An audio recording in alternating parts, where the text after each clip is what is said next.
नमस्कार दोस्तों, माफ़ कर देना ट्रू लव स्टोरी। ये कहानी तब की है जब लड़के ने कॉलेज में एडमिशन लिया। उसके कॉलेज का आज पहला दिन था। वह बहुत खुश था अपनी क्लास को लेकर और वही खुशी खुशी अपनी क्लास की ओर जा रहा था कि तभी एक लड़की दिखी और वह उस लड़के को देखते ही रह गया और तब तक वह लड़की भी अपने क्लास में चली गई। उस वक्त पहली बार लड़के ने दिल में किसी के लिए फीलिंग आने लगी। लड़का अपनी क्लास में पूरा दिन उसके बारे में सोचता रहा। क्लास खत्म होने के बाद लड़का दोबारा उस लड़की को देखने के लिए कॉलेज में खोजने लगा। तभी वह लड़की अपने दोस्तों के साथ बात करते हुए आ रही थी। लड़के ने सोचा कि बात करने की सोची लेकिन कर नहीं पाया। उस लड़के को वह लड़की अच्छे लगने लगी और रोज उस लड़की को कॉलेज में देखता रहता था और ऐसे ही कुछ दिन बीत गए और एक दिन लड़का अपने घर से कॉलेज के लिए जा रहा था। तभी रास्ते में ही वह लड़की ही उसे मिल गई। वह भी कॉलेज जा रही थी। लड़का भागते हुए उसके पास गया और वह लड़की को हाय बोला। फिर दोनों में बात होने लगी।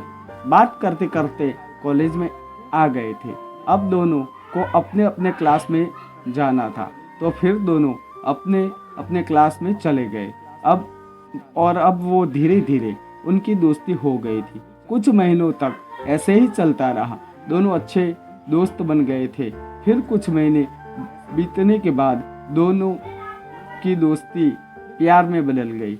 अब दोनों का रिलेशनशिप को 2 साल हो चुके थे। तो लड़के ने लड़की से पूछा, क्यों ना हम दोनों अगले साल शादी कर ले। तब लड़की ने कहा, ठीक है, मैं अपने घर पर तुम्हारे बारे में बात करूंगी। लड़का बहुत खुश था कि उनकी शादी हो जाएगी, दोनों साथ में रहेंगे। लड़की ने अपने घर पर बात की लेकिन उसके घर वाले नहीं माने। घर वालों ने कहा कि उस लड़के से दूर रहो। लड़की ने कहा कि नहीं, मैं उससे शादी करूंगी। लड़की की बात सुनकर उसके घर वालों ने उसका फ़ोन ले लिया और कॉलेज आना जाना भी बंद कर दिया। अगले दिन जब लड़की कॉलेज नहीं आई तो लड़के ने उससे पास फ़ोन किया लेकिन लड़की का फ़ोन नंबर ऑफ आ रहा था। लड़के ने सोचा लड़की को कोई काम से इसलिए आज वो नहीं आई। और जब लड़का कॉलेज से वापस घर पे आया तो लड़के ने फिर से लड़की के पास फ़ोन किया लेकिन अभी भी लड़की का नंबर ऑफ आ रहा था।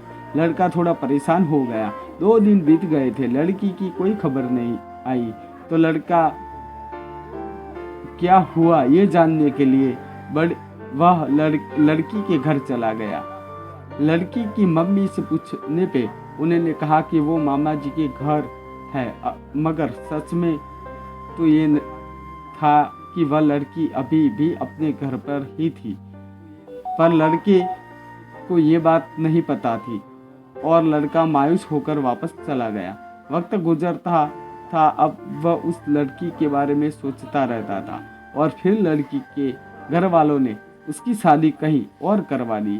फिर 1 साल के बाद लड़की ने लड़की के पास फ़ोन किया। वो लड़के से कहा, मुझे माफ़ कर देना, मुझे न चाहते हुए भी मेरी शादी मर्जी के खिलाफ करवा दी गई।